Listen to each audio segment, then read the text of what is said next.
Olá, sejam bem-vindos a mais um episódio do Veterinária 360. Eu sou Rodrigo Carmo e sempre trago um convidado muito especial.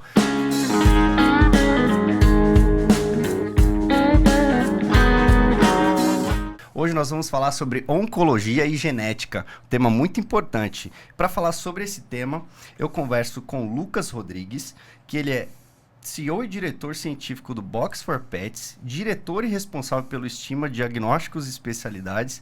Ele é doutorado pelo Departamento de Clínica Médica da Faculdade de Medicina e Zootecnia da Universidade de São Paulo e mestre também pelo Departamento de Patologia Experimental pela Faculdade USP, também a Universidade de São Paulo. Lucas, obrigado por ter aceito o nosso convite para a gente bater esse papo tão importante para a medicina veterinária. Eu agradeço, Rodrigo. Obrigado. É um prazer estar aqui falando sobre desses assuntos, né?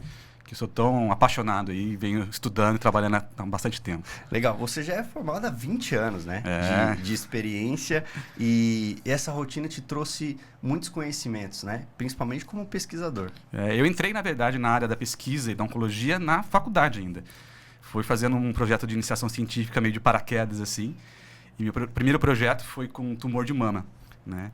E então eu comecei a trabalhar com oncologia e com pesquisa ao mesmo tempo, ainda na universidade, e isso me ajudou a decidir, né, em começar a carreira acadêmica logo depois de formado. E eu comecei a carreira acadêmica, né, entrei no mestrado, mas também comecei já fazendo atendimento clínico, porque a área que eu mais gosto, vamos dizer assim, na área de pesquisa, é a pesquisa clínica, é aproximar o conhecimento do laboratório, da ciência básica, para trazer para o paciente o mais rápido possível. Sim, e isso a gente ganha tempo, né? Eu sempre comento com os tutores, com os alunos de veterinária e com todo mundo que está, de certa forma, nessa primeira parte ali do conhecimento, que a medicina veterinária evoluiu muito e você tem acompanhado essa evolução, e hoje a gente consegue trazer muitos benefícios para esses animais, né? É impressionante o que aconteceu, né, nesses 20 anos, acho que de últimos 10 anos para cá, ainda uma velocidade extremamente rápida, em diversas áreas, né? Os avanços que a gente tem na anestesia, na cirurgia, na genética, na oncologia, enfim, várias outras áreas têm avançado muito rápido. A gente, na veterinária, a gente vai muito também a espelho do que está acontecendo na medicina, aprendendo muito, trazendo muito, mas acho que tem muito pesquisador, muito profissional aí, com muita garra, trazendo as coisas mais rápido, porque a gente vê o quanto que isso é importante para os pacientes, para as famílias, né? A gente sabe hoje da importância, o que representa o pet na família. Exato.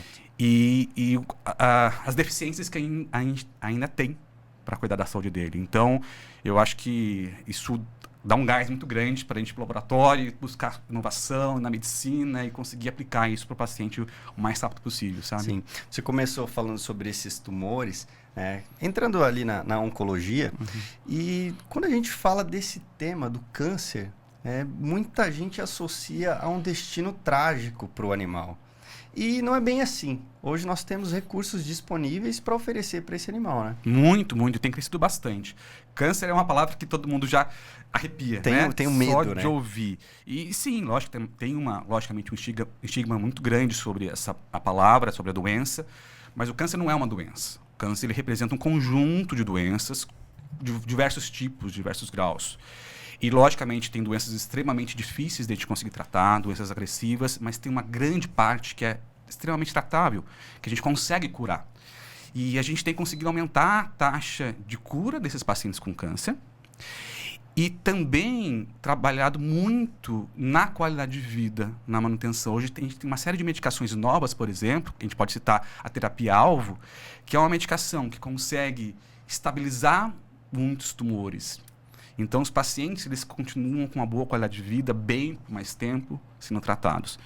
Então, tem muito avanço na área e que está trazendo, logicamente, benefícios para muitos pacientes, né? Tá.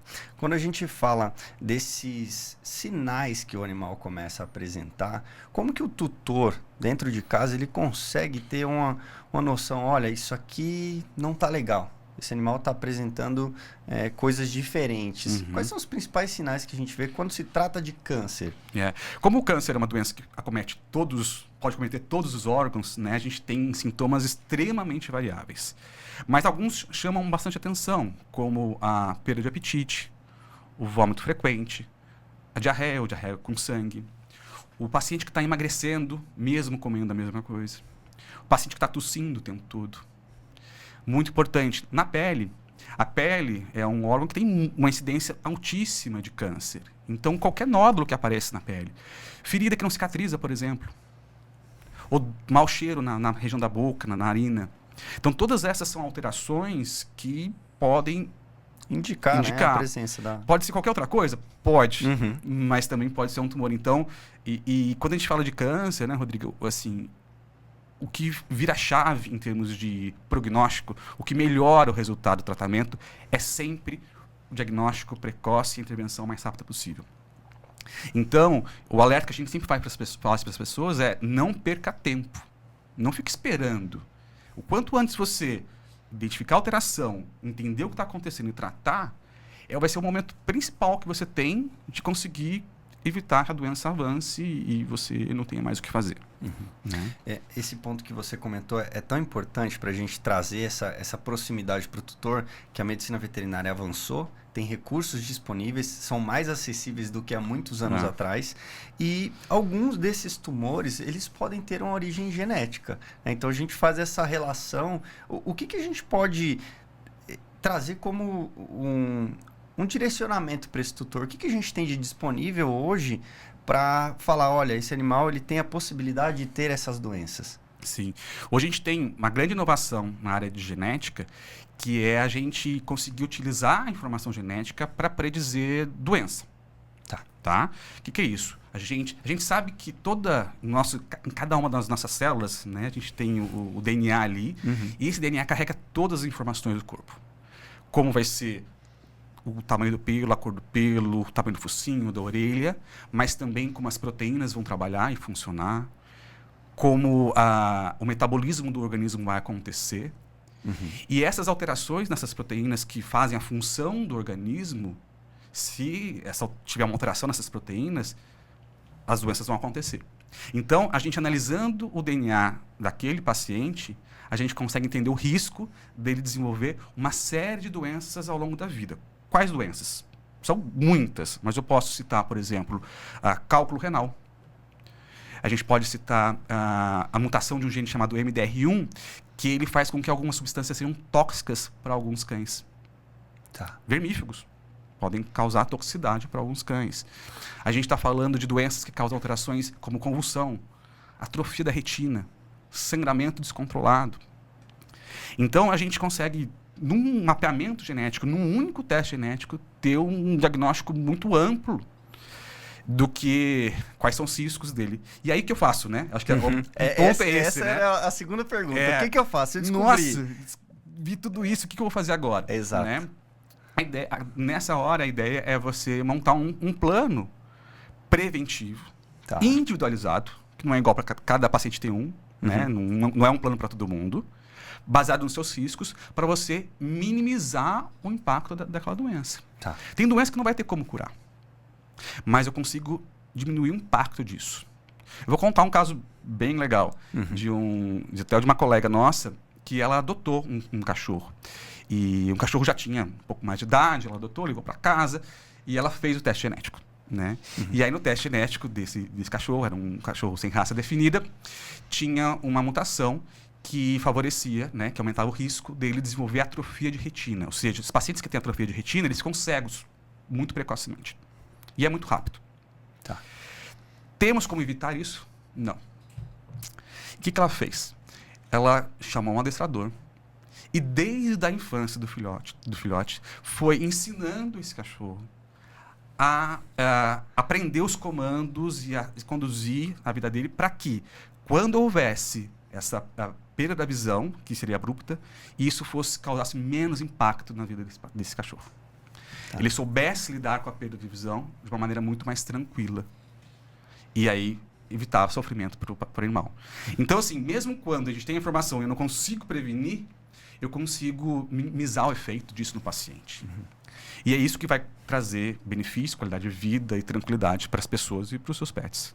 Cara, isso é tão importante a gente trazer para as pessoas, porque você consegue como você bem disse, minimizar esses efeitos e aguçar os outros sentidos do animal. Sim, como o olfato, né? O paladar, a gente consegue trazer coisas diferentes, né? E trazer uma qualidade de vida, nem que seja mínima para aquele animal, mas que traga um pouco mais de conforto. Você estimula o cérebro, né, sensorialmente a captar outras coisas, ficar menos dependente da sua visão, porque vai ser um recurso que não vai estar mais disponível.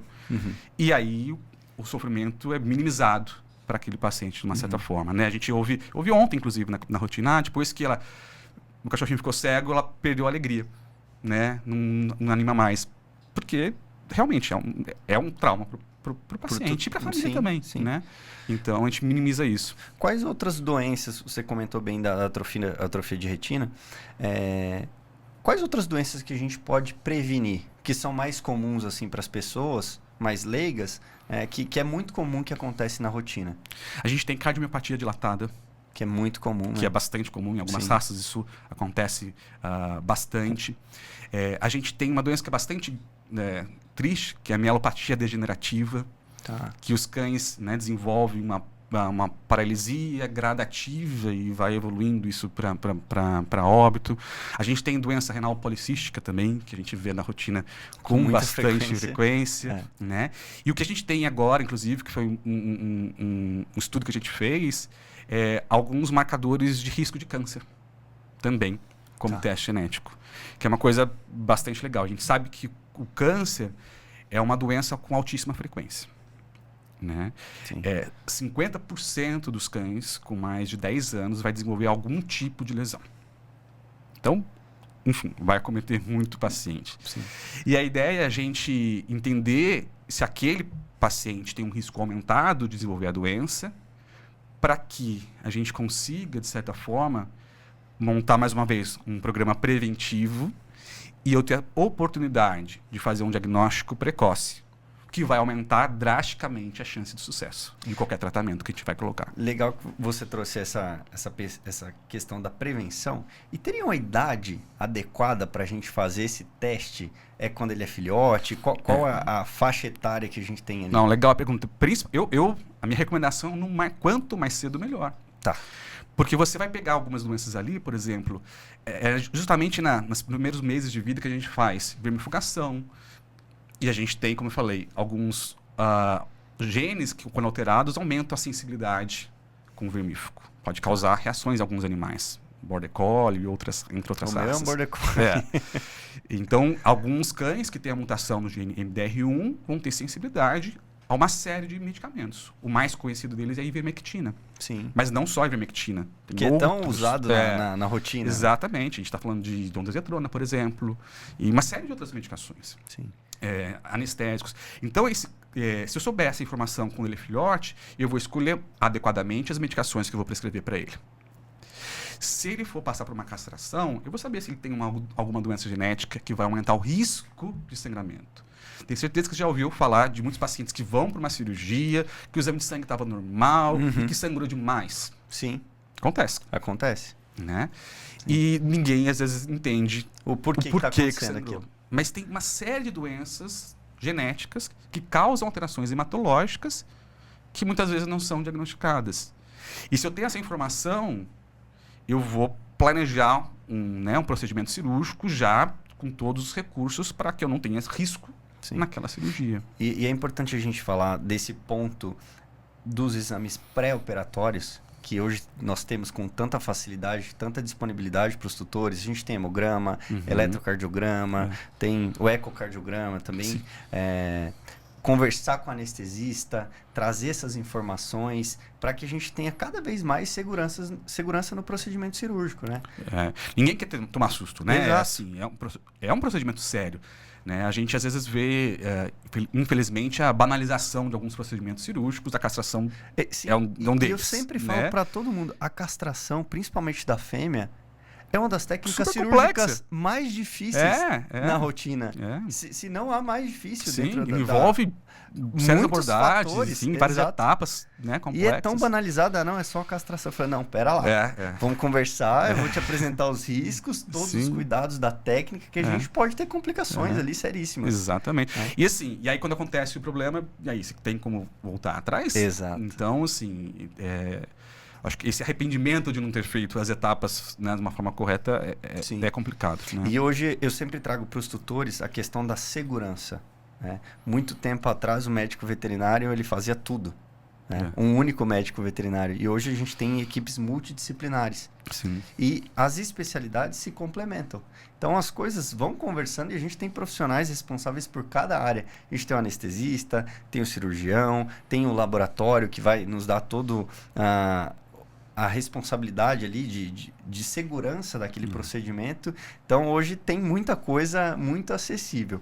E, voltando nesse ponto da castração, a gente tem alguns assuntos polêmicos desse momento adequado de castrar o animal e a relação com os tumores de mama, principalmente. Eu gostaria que você abordasse esse tema de uma maneira mais simplificada para os tutores entenderem essas relações do tempo de castração. Vamos falar então primeiro da relação desse fator com o risco de câncer de mama e depois a gente fala de uma outra visão. Ok. Mas vamos lá. O câncer de mama é uma doença, um tipo de tumor extremamente frequente nas cadelas. Tá? Quando não castrada, existe 30% de chance de uma cadela desenvolver câncer de mama. 30% é muita coisa. Tá? Agora, se eu faço nessa fêmea uma castração antes do primeiro cio, eu caio de 30% para 0,5%. 0,5%. É uma redução muito gigante, drástica antes do primeiro cio.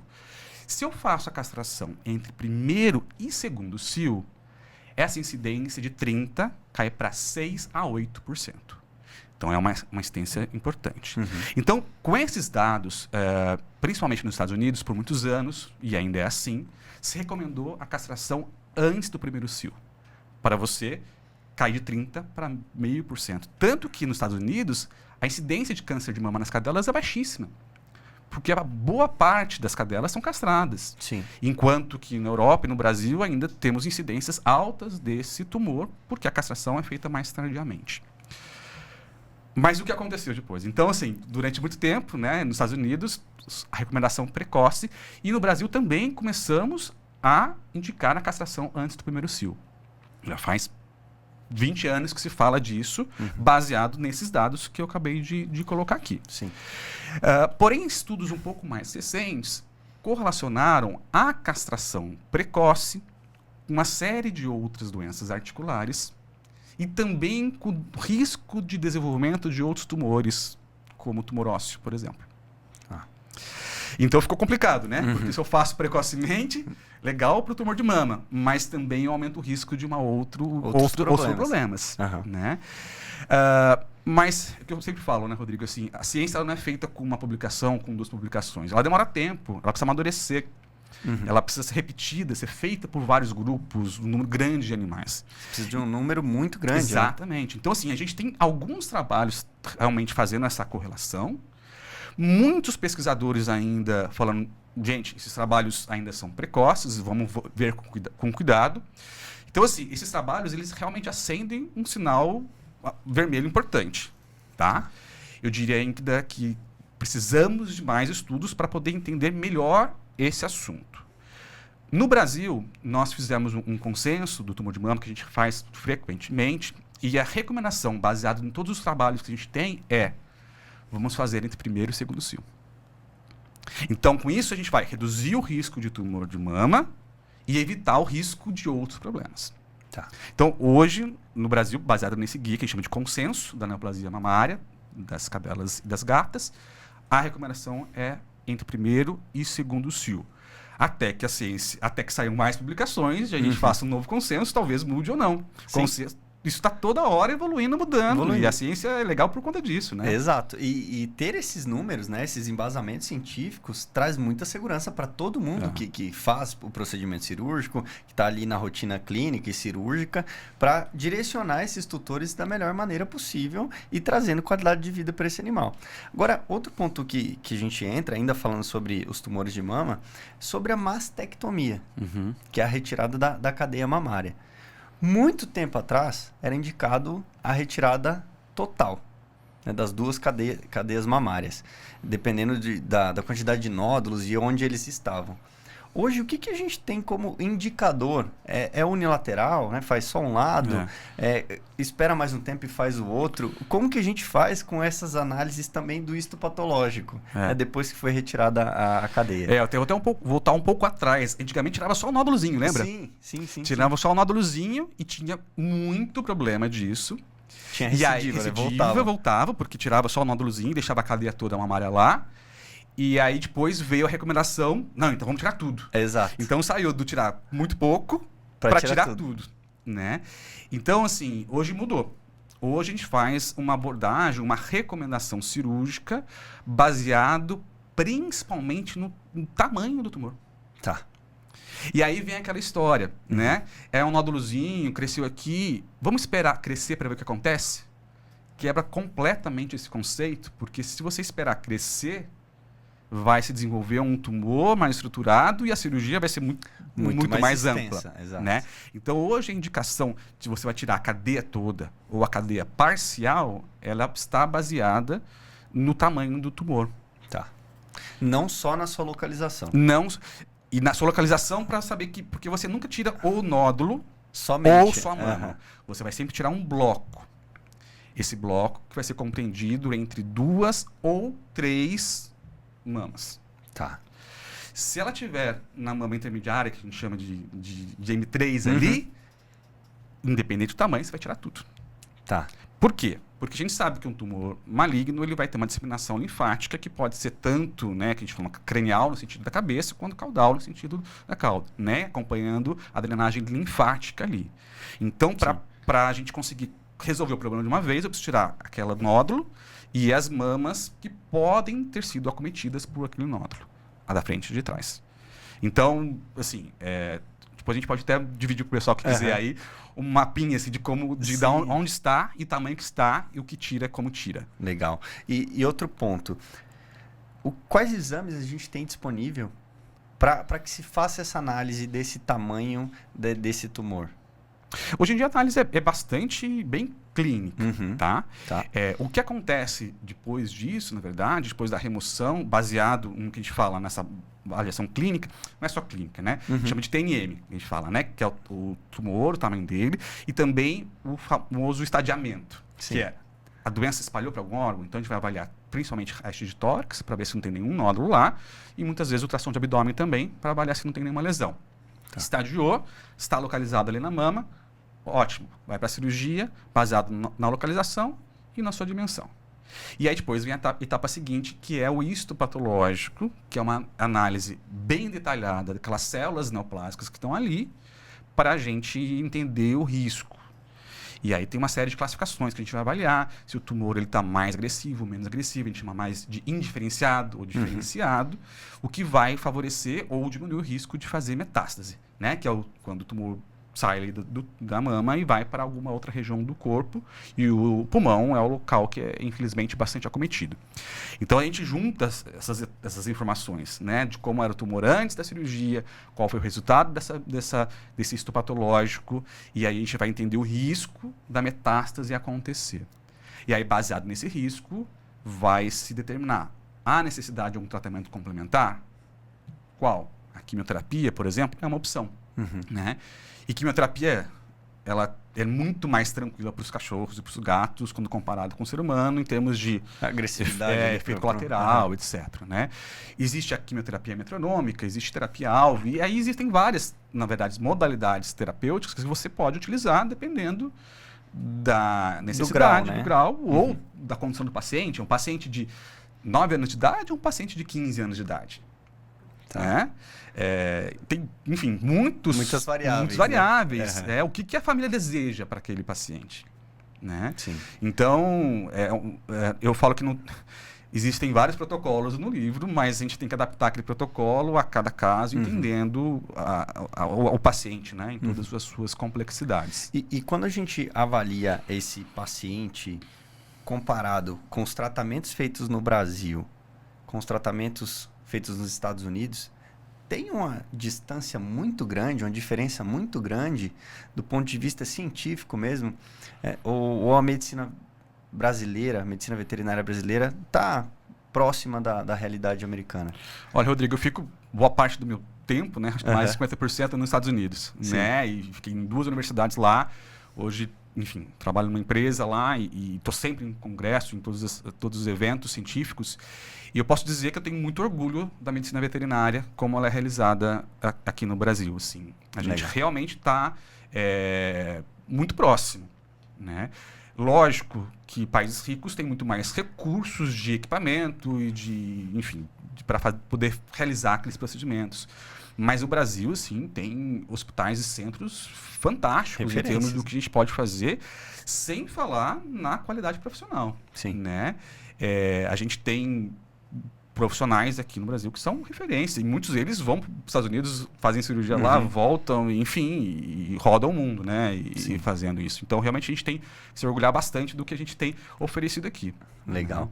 E outro ponto que eu ia comentar com você, a gente falou dos testes genéticos, né? E hoje você entra também com esse produto chamado Box for Pets, que traz todo esse teste genético para entender essa possibilidade das doenças e como que o tutor pode acessar esse produto, né, trazendo essa segurança para esse paciente, como você bem disse no início, para o filhote principalmente. Como que é realizado esse teste?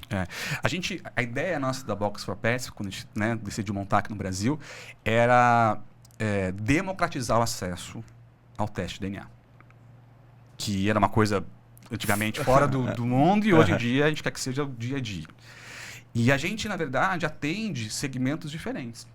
Tá. Nós atendemos os tutores, as famílias, que querem saber mais da saúde do pet, que podem entrar online, pegar uma caixinha, igual tem pra gente, né? Fazer o teste em casa, é super simples, é com swab na mucosa da Como se boca. fosse um cotonetezinho, né? É super tranquilo, coleta em casa ali, manda, e recebe um relatório falando desde da estrutura de pele, pelo, essas coisas todas, além do ciclo de doença, mas uma forma, no aplicativo que a pessoa consegue ver e entender ali o que está acontecendo. A gente tem um setor que a gente atende os criadores, porque é muito importante, né, que os criadores utilizem esse teste genético para a escolha dos casais reprodutores, porque você minimiza, né, a transmissão de doenças genéticas para os filhotes, e também um segmento voltado para o veterinário profissional, que são formatos e testes completamente diferentes. Para o veterinário, a gente traz isso de uma forma para o filhote ali, a gente chama de painel sentinela, até, que para o veterinário conseguir fazer o teste na rotina, entender todas as doenças clínicas relevantes ali para aquele paciente. A gente montou painéis que são para fechar diagnóstico, então painel neurológico, painel hematológico, dermatológico. Então, quando o veterinário está frente a uma doença dermatológica, ele pede aquele painel específico que consegue identificar. A gente montou um painel voltado para risco de câncer, que é muito legal. Né? E a gente também tem uma outra linha que a gente chama de medicina de precisão. Tá? Então, tudo isso que a gente falou até agora, a gente chama de medicina preditiva. É fazer o teste e predizer o que vai acontecer. Tá? Preditivo. Mais uma vez, as famílias podem acessar, os veterinários podem acessar, os criadores podem acessar. Agora a gente tem o que chama de precisão. Essa é uma outra área que eu gosto muito. O que é isso? Isso é para câncer especificamente. Tá. Então, câncer já desenvolveu, já fez a cirurgia da mama, tirou, tem a biópsia. Aí, desse material, eu vou fazer um teste genético. E aí, eu vou avaliar, nesse teste genético, quais são as medicações que têm maior chance de tratar esse paciente com mais sucesso. Tá. Por quê? Porque a gente sabe que o câncer é uma doença genética. O câncer nada mais é assim, as células perdem o controle da sua divisão celular, começa a dividir sem controle, aumentar. Quem comanda isso é o DNA. Então, para o câncer acontecer, tem que estar lá no DNA. Então, qual que é a ideia? Eu fazer o mapeamento genético agora não do paciente, mas do tumor. Saber quais são as vias, quais são os genes que estão alterados, que estão causando aquele tumor e tratar especificamente. Saber qual quimioterápico tem mais ou menos chance de funcionar. Saber qual medicações, a gente tem uma linha chamada de terapia-alvo, que vai desligar aquelas proteínas que estão enlouquecidamente fazendo com que a célula mantenha uma divisão celular. Então, isso tem transformado o tratamento oncológico. No câncer, a gente sempre tratou, né? Opera, faz radioterapia ou quimioterapia. A quimioterapia eu falo que é como se fosse um trator, né? Passa, atropela tudo, mata tudo. Vai matar todas as células. Mas se o câncer é uma doença genética, não é mais inteligente eu entender qual é essa alteração genética e desligar? Sim. Do que sair matando todo mundo? Com certeza. Você tem menos agressividade para o organismo. Exato. Né? Eu vou especificamente ali. Se a proteína A está alterada, eu vou lá e desligo a proteína A. Isso vai substituir a quimioterapia? Provavelmente não. Geralmente o que a gente faz? Vamos matar aquelas células que estão localmente dividindo, e aí eu vou usar medicações específicas baseadas na alteração genética para evitar que as células voltem a dividir. Essa terapia-alvo, a gente não está inventando isso na medicina veterinária, a gente está copiando o que acontece na medicina há muito tempo. Sim. Mas para muitas doenças da medicina, como a leucemia mielocítica crônica, por exemplo, que tem uma alta taxa de mutação de um gene, né, PCRL, os pacientes que usam a medicação, a sobrevida deles aumentou muito. A taxa de cura aumentou muito. Várias doenças na medicina hoje os pacientes estão vivos e curados porque se entendeu qual a alteração genética e conseguiu uma medicação que bloqueou. E os pacientes estão vivendo anos e anos. E agora a gente está trazendo isso para os cães. Que legal. Através da genética. Primeiro, conhecendo quais são as mutações genéticas em cada câncer. E a gente tem algumas publicações que a gente tem feito em relação a isso. Estudo com mais de 2.000 cães. Quais são as alterações genéticas comuns. E agora um que acabou de ser aprovado, que vai ser divulgado agora, mostrando que as medicações bloqueiam esses efeitos e o impacto disso na vida dos cachorros. Então, assim, tem muita coisa legal acontecendo e é um momento bem, assim... importante. Importante, para a medicina veterinária, para que a gente consiga cada vez mais oferecer uma saúde para esse animal, que ele fique mais tempo com as famílias, né? E graças a isso, né, todos esses estudos, o animal, ele ganha mais tempo de vida. Sim. Sim. A gente nota, antigamente eles não viviam tudo isso. E qualidade, né? E qualidade, exato. Eu sempre falo assim, acho que um dos pilares muito importantes na oncologia, e eu falo isso todo dia que eu estou no consultório, porque tem muita gente que chega lá, né, no oncologista, e já tive, a gente entrou, eu dei, né, tudo bem, eu não vou fazer quimioterapia no meu cachorro. Tem um bloqueio calma, ali gente, vamos sentar. Tudo bem, calma. Vamos sentar, tomar uma água. Mas vamos entender um pouco o processo. Por quê? Porque um dos principais objetivos do tratamento do câncer é da qualidade de vida para o paciente. É lógico que eu quero que esse paciente viva mais tempo possível. Sim. Desde que tenha qualidade. Ninguém quer arrastar um paciente em sofrimento. Isso não é o objetivo da oncologia. Exato. Né? Então, o tratamento paliativo, o tratamento de suporte associado ao tratamento do câncer é uma opção. E tem várias avenidas que se pode percorrer nesse sentido. Né? Mas eu reforço a dizer que a qualidade de vida é um pilar muito importante, que é sempre levado em consideração como caminho, a saída para o paciente oncológico. Sim. Eu te agradeço também por todo esse conhecimento, porque a gente consegue cada vez mais mostrar que a pesquisa ela funciona. Que a gente precisa de recursos para pesquisa, né? Que tenham políticas públicas também trazendo esse pesquisador para que ele fique aqui também desenvolvendo estudos para a gente solucionava esses problemas que há muitos anos não tinham pessoas, né, pensando nessas soluções.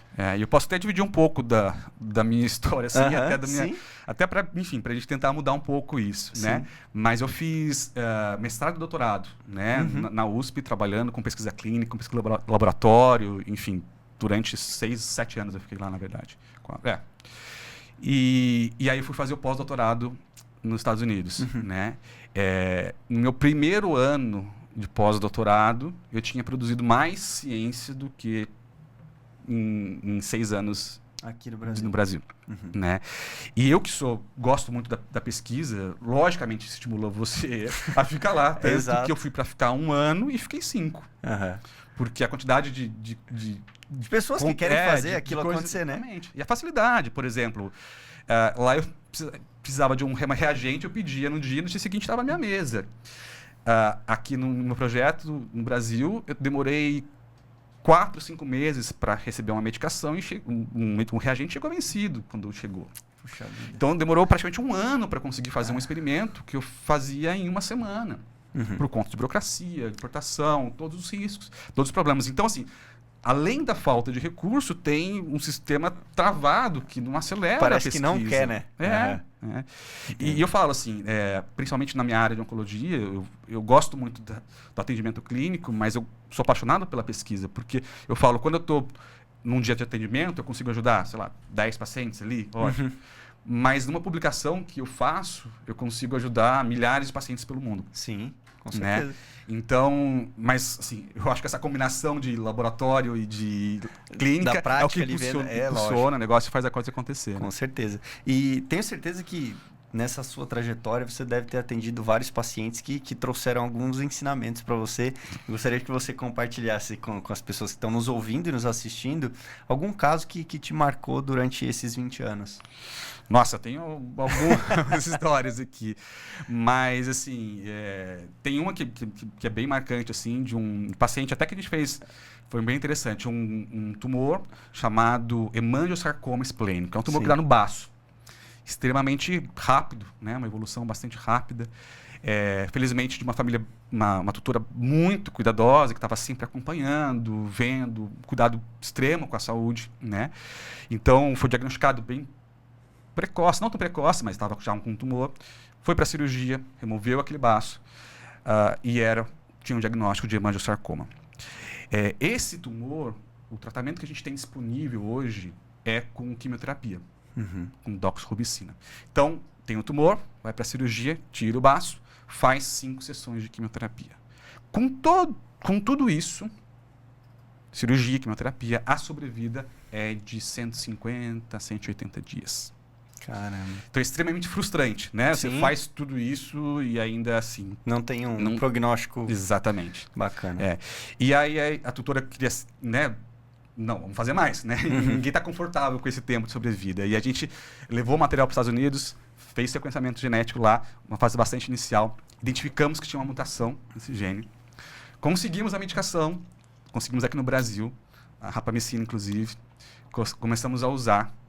A paciente ficou mais de 2 anos de sobrevida. Caramba. E faleceu por outro motivo. Então, esse é um caso muito marcante, porque a gente sabe que a sobrevida é muito curta desses pacientes. E ela fez o tratamento convencional. Cirurgia, quimioterapia, a alteração genética é essa, vamos começar o tratamento. E é um resultado. Isso não é um caso. A gente tem alguns desses, mas esse é uma paciente que marcou bastante, porque foi um dos primeiros que eu comecei a tratar com um teste genético e teve um resultado muito, muito importante. E uma tutora muito querida. Você conseguiu fornecer mais tempo para esse animal e para essa família. A gente fala que os animais, eles fazem parte da nossa família, né? E a gente sempre quer que eles fiquem mais tempo com a gente, trazendo memórias e estarem cada vez mais próximos da gente, né? A gente está chegando na parte final, Lucas, e eu quero te agradecer pela sua disponibilidade, pelo seu tempo de vir aqui, da gente compartilhar com todo mundo que está nos assistindo, nos ouvindo, essas histórias e mostrar que a medicina veterinária ela tem cada vez mais pesquisa e conhecimento para distribuir para a população de maneira mais próxima. E o objetivo é que a ciência fique cada vez mais acessível para as pessoas. Imagina, eu que tenho que agradecer, na verdade, a oportunidade de falar disso. Eu acho que está na nossa missão, né? Exato. Levar esse conhecimento, porque conhecimento é o que transforma.